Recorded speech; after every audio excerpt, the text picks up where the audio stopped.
Srimad Bhagavatam, Canto 11, Chapter 6, Verse 42. యదుకులం వారు ప్రభాస తీర్థమునకు పోవుట. శ్రీ ఉద్ధవాచ దేవదేవేశ యోగేశ పుణ్య శ్రవణ కీర్తన సంవృత్తే తత్కులం నూనం లోకం సంతక్షతే భవాన్ విపరశాపం సమర్థోసి ప్రత్యన్న ఇదీశ్వర. దేవతలు పలకడం అయింది.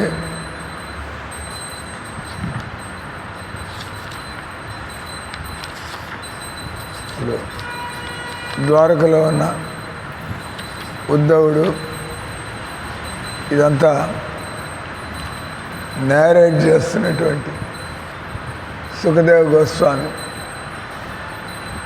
ఆయన ఈరోజు ఉద్ధవుడు అంటున్నాడు. ఉద్ధవుడు పలికను. ఉద్ధవుడు కృష్ణుడిలాగే ఉంటాడు. కృష్ణుడి యొక్క వయస్సే ఉంటుంది. కృష్ణుడి యొక్క సెక్రటరీ. కృష్ణుడితో ఆయన సఖాభావం ఇప్పుడు కూడా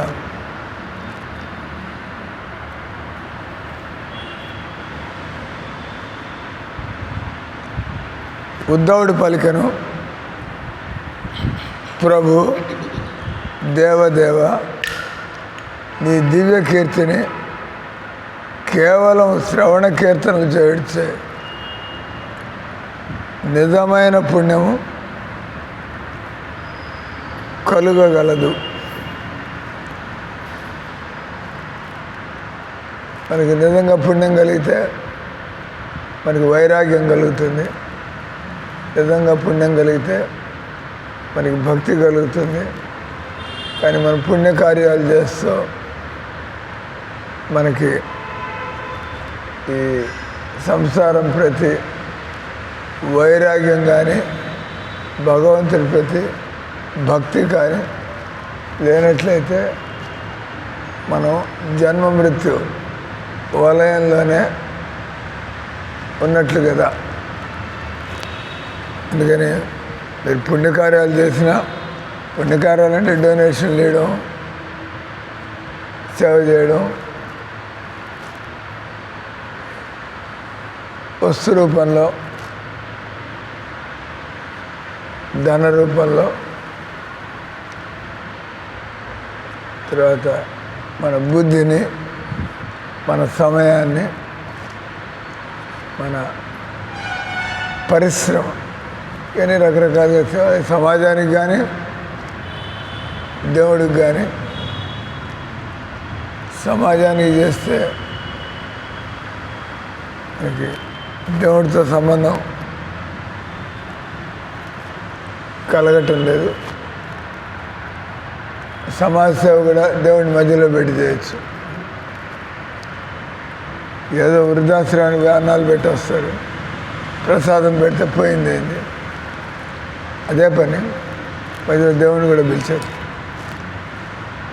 ఇక ఏదో వికలాంగుల ఆశ్రమానికి పోయి ఇక్కడ కీర్తన చేసి నువ్వు చేయాల్సిన చేస్తే పోయింది ఏంది తెలియదు, లేదా అర్థం కాలేదు. అందుకని ఇక్కడ ఉద్ధవుడు నీ దివ్య కీర్తన కేవలం శ్రవణ కీర్తన చేయడ్చే నిజమైన పుణ్యము కలుగు. రెండోది, మనం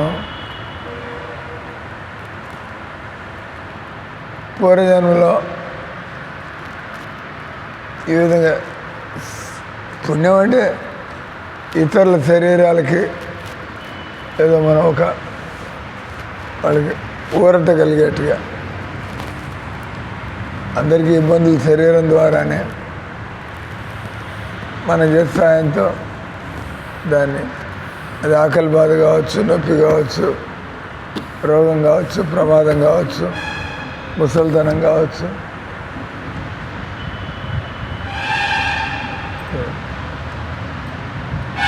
మొత్తానికి మనం యోగి కావాల్సి ఉంటుంది.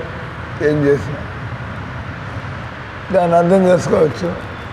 దేవుడు నీకు తెలివితేటలు ఇవ్వకపోతే ఏం సంపాదించగలవు? దేవుడు నీకు సంపాదన ఇవ్వకపోతే నువ్వు ఏం దాన ధర్మాలు చేయగలవు? నువ్వు దాన ధర్మాలు చేసినా ఎదుటివాడి బుద్ధి సరిగ్గా లేకపోతే వాడు అలవాట్లు అలాగే ఉంటాయి కదా. మీరు దాన ధర్మాలు చేస్తూ ఉంటారు, అడుగు తినేవాడు అని చెప్పిస్తారు. వాడు బీడీలు తాగుతూ ఉంటాడు అంటే వాడు ఆరోగ్యం జరగడానికి మీరు సహాయం చేస్తున్నారు, అంతే కదా. అది ఈ రోజుల్లో చదువుతున్నాడు, డబ్బులు మాకండి అడుగు తినేవాడికి. కేవలం స్వాములకి మాత్రమే డబ్బు.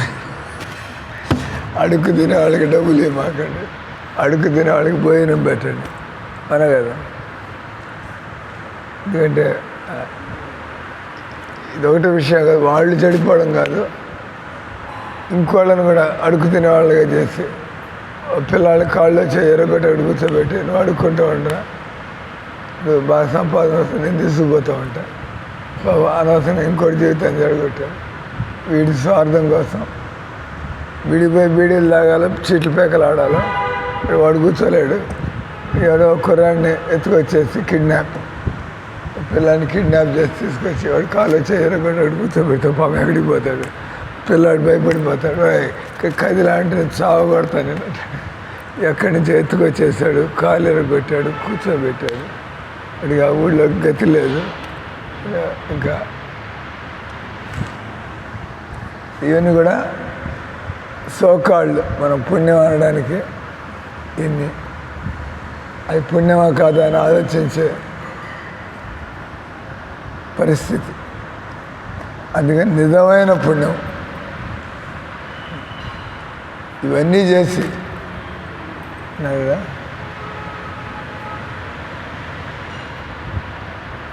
భాగవతంలో మొదటి స్కందంలో కూడా ఆ శ్లోకం వస్తుంది.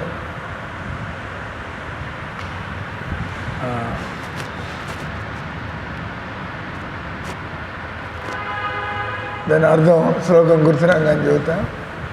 అర్థం వాట్ ఇస్ దట్ శ్లోక? శ్రమయే కేవలం అంత కూడా పరిశ్రమగానే మిగిలిపోతుంది. శ్రమయే కేవలం. మనకి విక్ష్వక్సేన కథాస్వయం నోత్పాదయతి ఎదురతిం శ్రమయే కేవలం. అది కూడా క్లియర్గా తేల్చి చెప్పేస్తున్నాడు.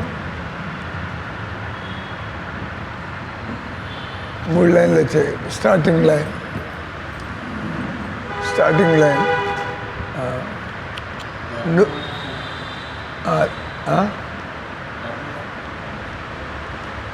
చదవ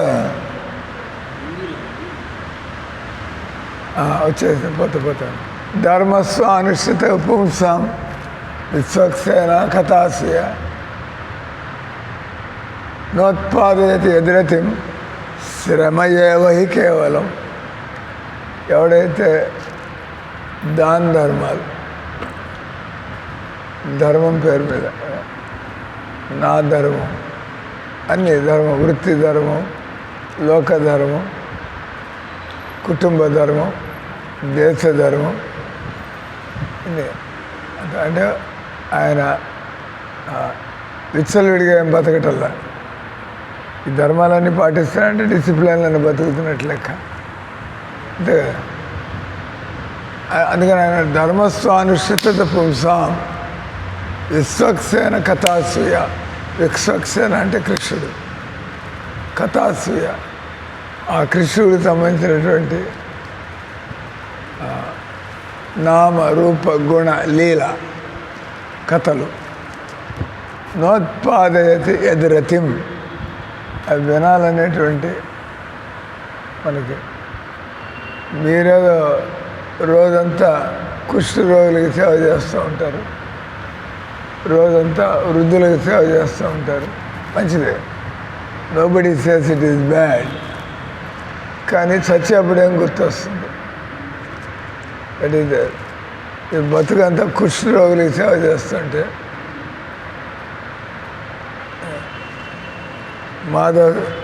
మానవ సేవ అని చెప్పి భగవంతుడు ఆల్ రైట్ నీ ఏ పనులు చేసుకోవాలంటే మళ్ళీ జన్మనిస్తాడు. నీ జన్మలు మీకు కూడా కుష్ఠరోగం వచ్చేదాకా వాళ్ళు సేవ చేస్తుంది, మీకు అంటుకోవచ్చు ఆ రోగం. లేదా వాళ్ళంతా మీకు సేవ చేయాలి,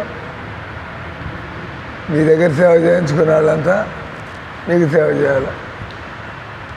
ప్రకృతి నియమాలు, ఇస్తే తీసుకోవాలా, తీసుకుంటే ఇవ్వాలా. అటు ఇస్తూ ఉండడం మేలు, తీసుకునే అసలు తీసుకోవడం ఇవ్వడం రెండు అక్కర్లేదు. ఈ బంధాల నుంచి బయటపడితే మళ్ళీ తీసుకోవాలన్నా కూడా శరీరం ఉండాలి. భూతంలాగా ఉండి అంటే మీకు ఏమర్థమవుతుంది, కనపడదు కదా. అది తీసుకోవడానికి మళ్ళీ శరీరం ఉండాలి. శరీరం ఉండాలంటే మళ్ళీ జన్మెత్తాలి. ఇంత ఇచ్చి మళ్ళీ దిక్కుమాల జన్మ, మళ్ళీ ఇంకోసారి జన్మెత్తి మళ్ళీ ముసలితనం, రోగం, చావు, మళ్ళా భవ ప్రవాహం పోతూ ఉంటుంది. ఇట్లా చావడం పుట్టడం. ఇదంతా ఆగాలంటే ధర్మస్వానుష్ఠిత పుంసాం విశ్వక్సేన కథాస్వయ నోత్పాదయతి ఎదురతిం. అంటే ఈ పనులన్నీ చేస్తూ మనం రోగులకు సేవ చేస్తూ అంటే ఏమనుకోవాలా, నాకు వైరాగ్యం కలగటం లేదు, ఈ రోగులతో బతుకుతూ ఉంటే నాకు అర్థమవుతుంది ఈ సంసారంలో ఎలా రోగాలు వచ్చి మనం ఇతరుల నుంచి సేవ తీసుకోవాల్సి వస్తుంది. అంటే వైరాగ్యం కలగాల. లేదా మీరు కేవలం గుర్తింపు కోసం చేస్తూ ఉంటే జనాలంతా నన్ను పొగడాలా, ఫలానా ఈయన ఇంతమంది రోగులకి ఇన్ని సంవత్సరాల నుంచి సేవ చేస్తున్నారు.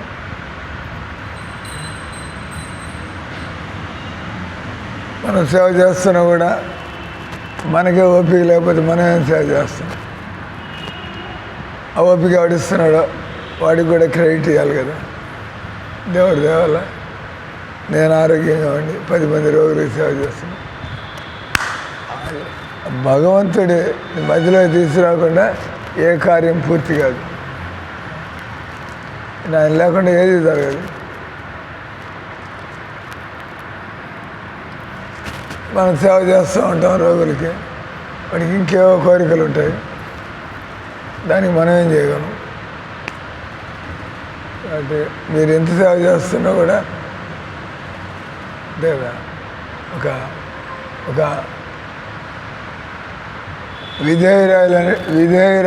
విధేయురాలైనటువంటి భార్య భర్తకు అన్ని విధాల, కానీ భర్త ఇంకో అమ్మాయిని ప్రేమిస్తున్నాడు, దానికి ఆ కోరిక ఇది ఎక్కడ తీరుస్తుంది? కర్మ. అంటే ఏం చేస్తాడు? స్టోరీ ఉంది అది. భార్య నా వరకు ఏమన్నా చేస్తా, వాడు ఇంకోటి పెళ్ళాన్ని తీసుకొచ్చి నాతో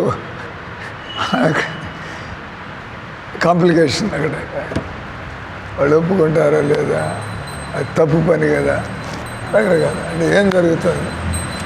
ఇట్లంతా కూడా కర్మబంధాలు తొలగే అవకాశం లేదు. అని అన్నాడు, ఏదో రకంగా మీ మనస్సు దేవుడి వైపుకి తిరగాల, అప్పుడు ఇవన్నీ పోతాయి.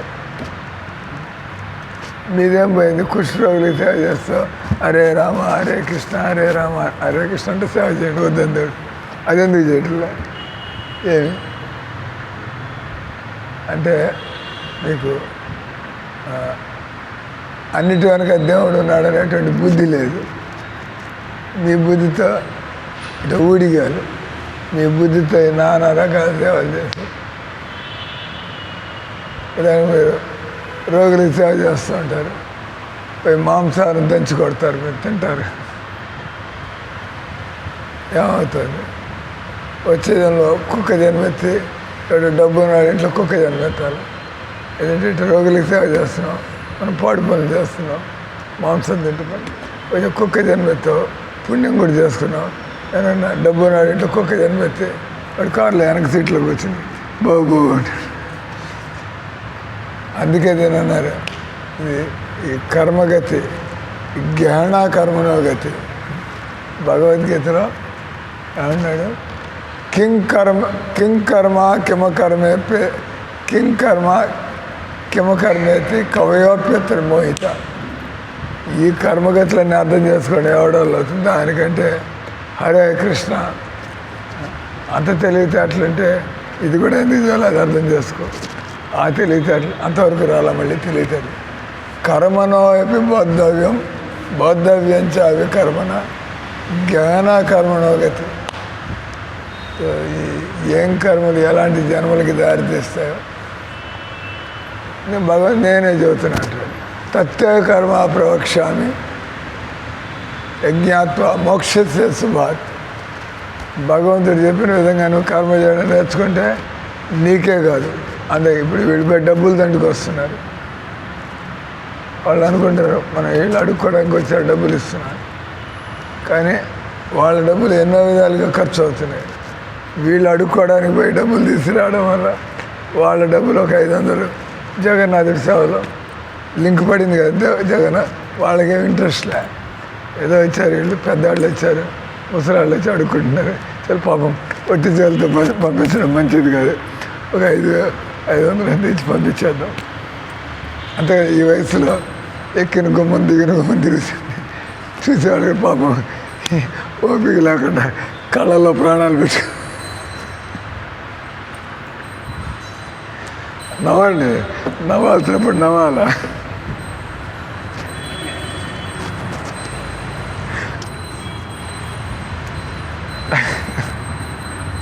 సేవ భగవంతుడు మర్చిపోతాడు. ఇది సేవలు. Krishna will not forget. Ramadevi చేసిన సేవలు భగవంతుడు మర్చిపోడు. అంతే కదా. ఉసూరు అంటూ పోతా గురువు గారు సంతోషం. లేదా వాళ్ళ అబ్బాయి మలేషియా వచ్చి కూర్చోబట్టి నీకు ఇదే బాధలు తల్లి వచ్చి మలేషియాలో ప్రసాద్ ఏసీ రూమ్లో కూర్చో. వద్దునైనా ఏసీ రూమ్లో ఉన్నా కూడా యమరాజు వదిలిపెట్టాడు. ఏసీ రూమ్లో కూర్చొని యమరాజు పీకి లాగి పట్టుకుపోతాడు. అవునా కదా.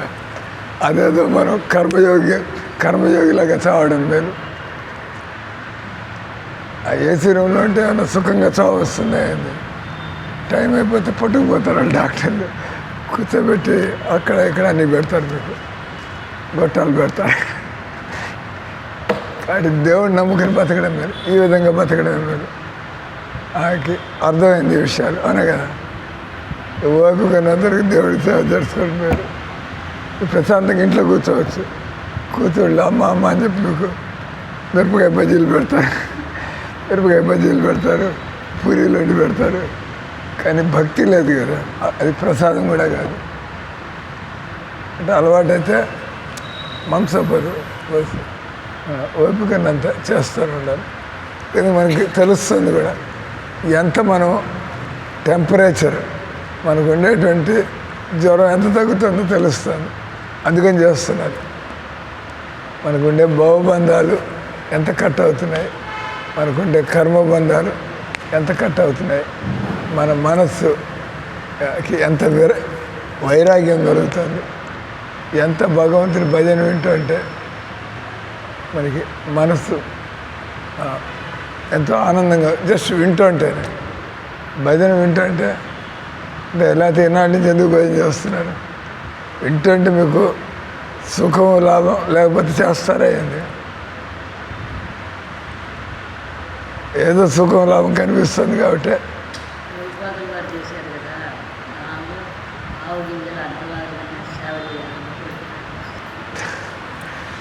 అంటే మీరు కూడా ప్రభుపాదలాగా అయిపోవాలని కావాలా? శుద్ధ భక్తురాలు కావాలా? భక్తులు అంతేగా. మీరు ప్రభుపాదలాగా కాకపోతే ఇక్కడి నుంచి పోలేరు బయటికి. 50% భక్తితో భగవంతుడి దగ్గర పోతామేంది? 50% devotion. No, you have to become. మీరు ఈ సంస్థ బయటపడాలంటే పూర్తిగా యత్కరోసి యదస్నాసి యజ్జుస్సోసి దదాసి యత్తపశ్యతి కౌంతేయ తత్కురుష్య మదర్పణం సర్వధర్మాన్ పరిత్యజ్య మామేకం శరణం వ్రజ. Do everything. నేను పోగొట్టుకునేది ఏం లేదు. అంత లాభం. మెల్లమెల్లగా స్టెప్ బై స్టెప్ భక్తిలోకి రావడానికి స్టెప్ బై స్టెప్, వచ్చిన తర్వాత కూడా స్టెప్ బై స్టెప్ రావడానికి కర్మలు, జ్ఞానము, యోగము, భక్తి.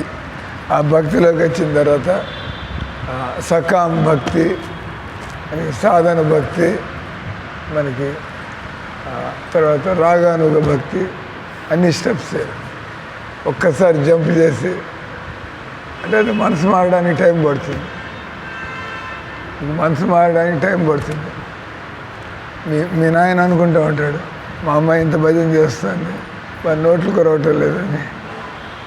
అమ్మాయి నోట్ల కోసం చేస్తే కదా అర్థమైతే వచ్చింది చాలు, వచ్చింది అన్నది. నోట్లు ఉన్నా కూడా ఇప్పుడు అన్ని నోట్లు లేకపోయినా తింటలేదా ఏంది? ఆయన ఇష్టం. ఇస్తే మంచిదే, ఆయన సేవ చేసుకుంటాం. ఇవ్వకపోతే ఇబ్బంది ఎలా, ఇవ్వకపోతే ఇంకా మంచిది. అటాచ్మెంట్ ఉండదు. లేకపోతే కృష్ణుని పట్టుకున్నట్టుగా నోట్లు కూడా పట్టుకోవాలి. వాడు ఎత్తుకుపోతాడు అని భయం. ఎక్కడ దాచిపెట్టాలా, ఎక్కడ పెడితే వడ్డీ ఎక్కువ వస్తుంది ఆలోచించాలి. లేకపోతే దరిద్రం వదిలేదు. శుభ్రంగా వచ్చిన జీతంలో తింటారు. ఇది క్యాలిక్యులేట్ చేసుకోక పెద్ద పెద్ద ప్లాన్ లేదు కదా. Everything is good. ఒకసారి భక్తులు అయితే దేవుడి ఇష్టం. ఇక్కడ పాయింట్ వచ్చి మనం చెప్పుకుంటుంది శ్రవణ కీర్తనలు. భగవంతుడి గురించి వినడం మీద మనసు పడిందంటే, లేదా మనసు పడకపోయినా కూడా చేస్తూ ఉంటే మీరు అమితమైన పుణ్యాన్ని, అదేది 12వ అధ్యాయం మహత్యం మనం ఈ మాట సవనీరులో ప్రింట్ చేస్తాం. భగవద్గీత 12వ అధ్యాయం రోజు చదివితే ఒక బ్రాహ్మడు రోజు 12వ అధ్యాయం చదివాడు. అర్జున ఉవాచ ఏవం సతత యుక్తాయ భక్త్యాస్యం పర్యుపాసతే ఏ చాప్యక్షరం అవ్యక్తం తేషాంకే యోగ విత్తమ. శ్రీ భగవాన్ వాచ 20 శ్లోకాలు రోజు చదువుతుంటాడు. రోజు చదువుతుంటే ఆయనకి శక్తులు కలిగాయి. ఒక రాజుగారికి పెద్ద సమస్య వచ్చి పడింది. ఏమైంది? రాజుగారు యుద్ధంలో పోయి ఓడిపోయాడు, చచ్చిపోయాడు కూడా. రాజ్యం అంతా పోగొట్టుకున్నాడు, బతికి కూడా ఉండి చనిపోయాడు. కొడుకున్నాడు వెనకాల. కొడుకు క్షత్రియుడు. మా నాన్నకి ఎలా నేను మళ్ళీ రాజ్యాన్ని చేజెక్కించుకోవాలా, ఎలా నేను మా నాన్నకి ఏమైనా చేయాలా అని చెప్పి ఆయన దేవుడి దగ్గరికి వెళ్ళి రోజు గుడికి వెళ్ళి రోజు అంటే మన రాజ్యం గెలవాలంటే మళ్ళీ మన వెనకాల సేన అంతా ఉండాలా. వీడు దిక్కులేనాడు ఒకడు మిగిలాడు, కానీ కోరిక మాత్రం రాజ్యాన్ని గెలుచుకోవాలా. పోగొట్టుకున్న రాజ్యాన్ని. మా నాన్న ఆయన ఓడిపోయి చనిపోయి ఎలాంటి ప్రతిష్ట లేకుండా మా నాన్నకి మళ్ళీ ప్రతిష్ట కలిగించాలి అని చెప్పి రోజు గుడికి పోతున్నాడు. గుడికి పోతుంటే ఒకసారి దేవుడు మాట్లాడాలి, నువ్వు ఇది కావాలని నా దగ్గరికి వస్తున్నావు, నా మందిరం ఎదుర్కొని ఒక బ్రాహ్మడు ఉన్నాడు, వాడి దగ్గరికి పోయి అడుగు, నీ కోరిక తీరుతుంది. అంటే అప్పుడు ఈ రాజకుమారుడు ఆ బ్రాహ్మడి దగ్గరికి వెళ్ళి,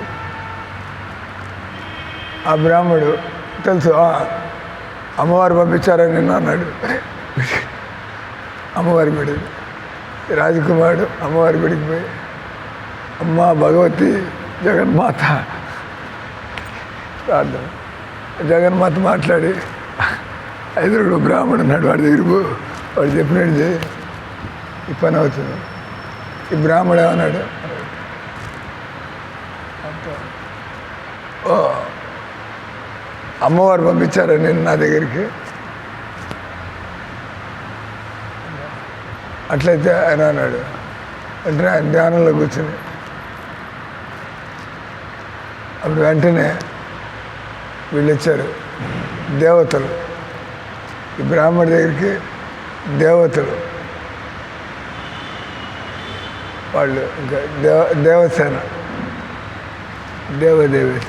దేవసేన వాళ్ళు రంగంలో దిగారు.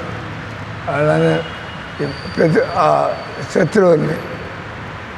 శత్రువులంతా కూడా వాళ్ళు ఈగల్ని దోమలు తప్పినట్టు పోటీ అని. అది దేవతలకి మనకి యుద్ధం జరిగితే నిలబడతాయని ఇంకా ఊదాడంటే చాలే. దేవతలు యుద్ధం కూడా చేయక్కర్ల, దేవతలు ఈ మామూలుగా ఇంకా పోయి కాలంలో పడుతుంది. అయిపోయింది, ఫినిష్. యుద్ధంలో పాడలే వాయుదేవుడు. యుద్ధం క్షణాల్లో ముగిసింది, రాజకుమారి గెలిచాడు. తర్వాత దేవత నువ్వు ఏ కోరికతో నన్ను పిలిచావు, ఈ బ్రాహ్మడు పిలిస్తే అయిపోయింది, పోతాడు. బ్రాహ్మడు వినయంగా, ఆయన తెలుసు అంత. బ్రాహ్మడు అడిగితే ఇంకేమన్నా కోరికలు ఉన్నాయా, మా నాన్న చనిపోయినాడు, ఈయన ఇంతకుముందు నాన్నకి ప్రతిష్ట అనుకున్నాడు, ఈయన ఇది చూసిన తర్వాత ఇప్పుడు నమ్మకం పెరిగిపోయింది, మా నాన్నని బతికించగలరా అంటారు. అదొక కొద్దిగా కఠినమైన పని. మా నాన్నని బతికించగలరు, మా నాన్నని బతికిచ్చేయండి, ఇంత రాజ్యం గెలుచుకున్నాం, మా నాన్నని నేను సుఖపెడితే కదా. సరే ఆయన మళ్ళీ ధ్యానంలో కూర్చున్నాడు. ఈరోజు ఈసారి యమరాజుకి అప్పీల్ చేశాడు. యమరాజు ఆయన వచ్చాడు. యమరాజు కూడా వచ్చేసి మీరు కోరిన విధంగా ఇంకా బిత్తరపోతాడు, చనిపోయిన అంతా అయిపోయింది, పని అయిపోయింది. బ్రాహ్మడికి డౌట్ వస్తుంది, అది రాజకుమారికి, ఏం సార్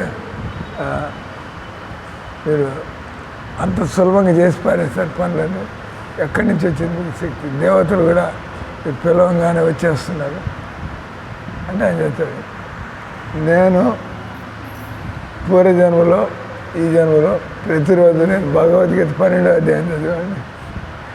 ఆ 12వ అధ్యాయం చదువుతుంటే దేవుడే వశమైతే ఈ దేవతలు ఎందుకు రారు, దేవుడే వశమైతే ఏం పనులు కాకుండా ఉంటాయి అంటే దాన్ని బట్టి ఇక్కడ తెలుసుకోవాల్సింది. భగవన్ నామాన్ని లైట్గా తీసుకోమాకండి. ఏదో హరే రామ హరే కృష్ణ పర్వాలేదు,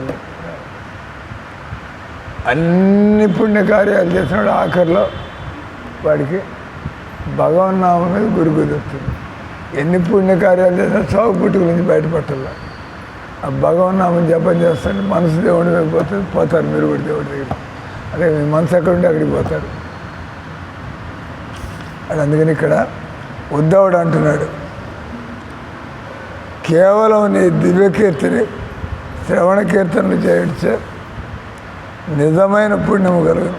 దేవా, నీవిప్పుడు నీ వంశమును నాశనము చేయనున్నట్లుగా నాకు అర్థమవుతుంది. నీవు విశ్వంలో నీ లీలలను ముగించనున్నావు. నీవు పరమేశ్వరుడు, యోగేశ్వరుడు. యదువంశానికి కలిగిన బ్రాహ్మణ శాపాన్ని పరిహరించుటకు నువ్వు సమర్థుడు అయినా కూడా సమర్థోపి విప్రశాపం సమర్థోపి. భగవంతుడికి ఎవడిస్తాడు శాపం? భగవంతుడి బంధువులకి ఎవరి గళ్ళు శాపం? భక్తులకి.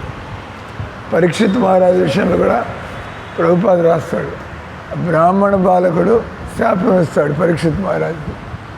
परीक्षित महाराज ब्राह्मण बालक श्रृंगी शाप देता है।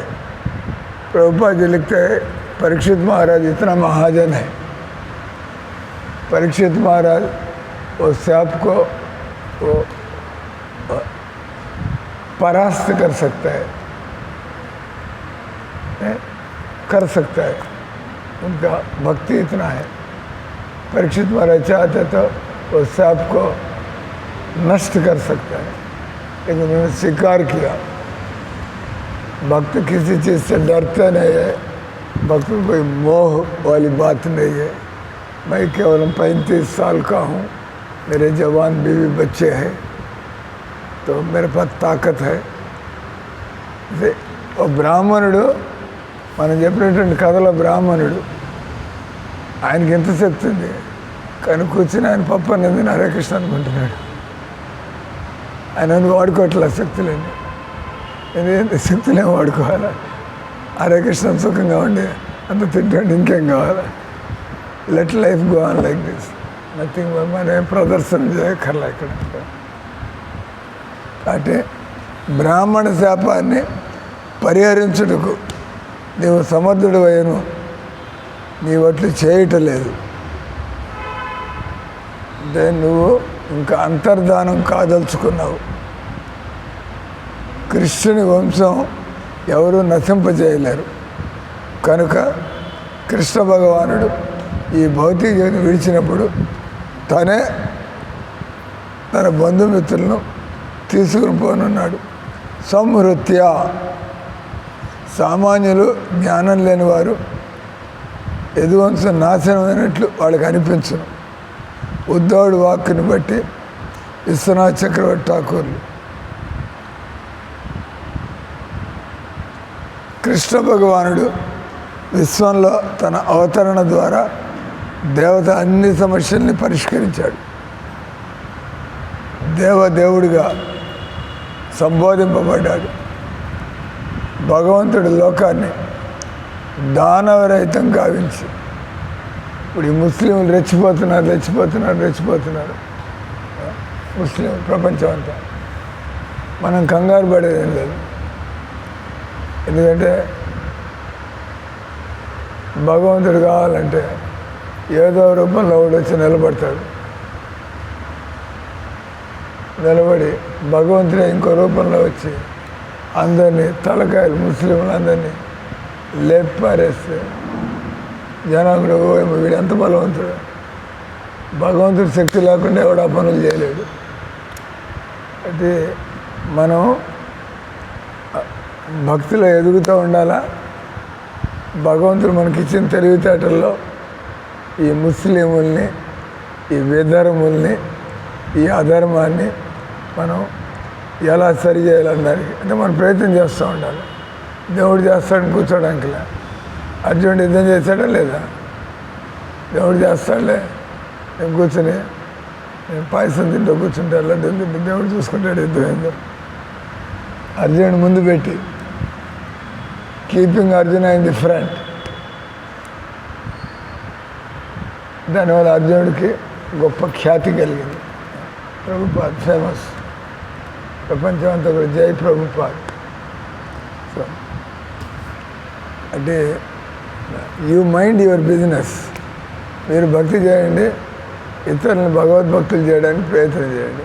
ఏమవుతుందో don't make any speculations, calculations. कैसा हो जाएगा भगवान देखेगा. आप अपना काम तो करो, भगवान देखे बोल के निकम्मा होके मत बैठो. भगवान देखेगा, हम बैठेंगे नहीं, हम करेंगे, बाद में क्या होगा भगवान देखेगा. आप तो करना पड़ेगा, फिर क्या होगा देखा जाएगा. इसलिए प्रताप रुद्र, मेरा पैसा के लिए मैं जो भी करे करते ही रहूँगा. देखा जाएगा भगवान क्या करेंगे. लेकिन भगवान भक्तों के मुख से भी कुछ निकालेगा. इतना ही जिद तुम भक्ति पर लगाएगा तो तुम 3-4 मंदिर बनाओगे, इतना काम हो जाएगा. तो चक्कर काटते जब भी बुलाएगा, प्रताप रुद्र आओ, काम है. क्या काम है? जो केस बनाया है इसको निपटाना है. ठीक है ना? यही जवाब बोलते हैं. 10 साल से यही जवाब बोलते हैं. तो कहने का उद्देश्य है, ఎప్పుడైనా భక్తులు సలహా ఇచ్చినప్పుడు, భక్తులు సలహా देते हैं, अब कर रहे भक्तों को सलाह देते हैं तो maybe I should do like that, वैसा करना चाहिए। चलो फिर आराम से। तो अभी टाइम हो गया। तो భగవంతుడు లోకాన్ని దానవరహితం చేశాడు, ధర్మాన్ని నెలకొల్పాడు. కృష్ణుడు దేవతల పక్షంలో కార్యం చేయట, శుద్ధ భక్తుల దేవతలకు ఆపన చేసి పెట్టాడు, భక్తులకు ఆనందాన్ని కలిగించాడు, గోపికలకి బ్రజవాసులకి. దివ్య గుణభరితమైనటువంటి సుందర దివ్య రూపం యోగేష్ తన మాయచే మానవుణ్ణి పోలిన అంటే మనుషుల మధ్యలో తిరుగుతున్నాడు, కానీ అసంఖ్యాకము. అందుకని కృష్ణుడు పుణ్యశ్రవణ కీర్తనుడు. కృష్ణుడిని మాట్లాడడమే పుణ్యం. ఈ విధంగా భవిష్యత్తునందు జనులు ఈ కృష్ణుని విని, అంతే మీరు మాట్లాడుతూ మీరు వింటున్నారు, మీ బతుకులు కూడా బాగుపడుతున్నాయి. లేకపోతే ఎట్ట చేస్తుంది మిమ్మల్ని భక్తులు మాట్లాడుతుంటే మిమ్మల్ని భక్తులు చేస్తున్నారు. ఇదంతా మాట్లాడుకుని గమ్మనంటే మీరు బ్యాంక్ టైం అయింది. కాబట్టి దేవుడి గురించి మాట్లాడుతూ ఉంటే లోక కళ్యాణం జరుగుతుంది. పుస్తకాలు రాయడం, నగర కీర్తన చేయడం, ప్రవచనాలు ఇవ్వడం, జనాల యొక్క అజ్ఞానాన్ని దూరం చేయడం, జనాల యొక్క దుర్మార్గాన్ని వాళ్ళకి అర్థం కావట్లా. హరే రామ హరే కృష్ణ తాగుడు అలవాటు ఎట్ట పోతుంది.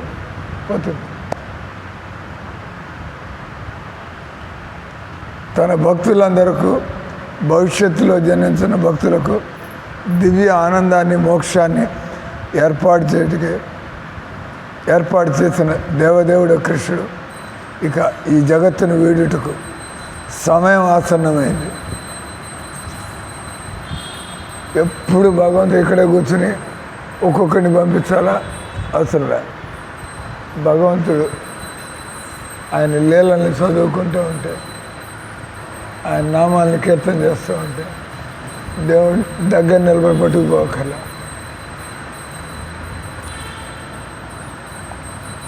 నువ్వు దేవుడి దగ్గరికి పోగలుగుతావు. ఉద్ధవుడు కృష్ణుడి కోరికను ఎరిగిన వాడే ప్రభాత క్షేత్రంలో స్నానమాడు ద్వారా బ్రాహ్మణ శాపాన్ని పరిహరించమని నీవు యాదవులకు ఆదేశించావు. కానీ దేవదేవుడు నిన్ను ముఖాముఖి చూచుట కన్నా కేవలం తీర్థస్థానం ఘనమైనది ఎట్లు కాగలదు.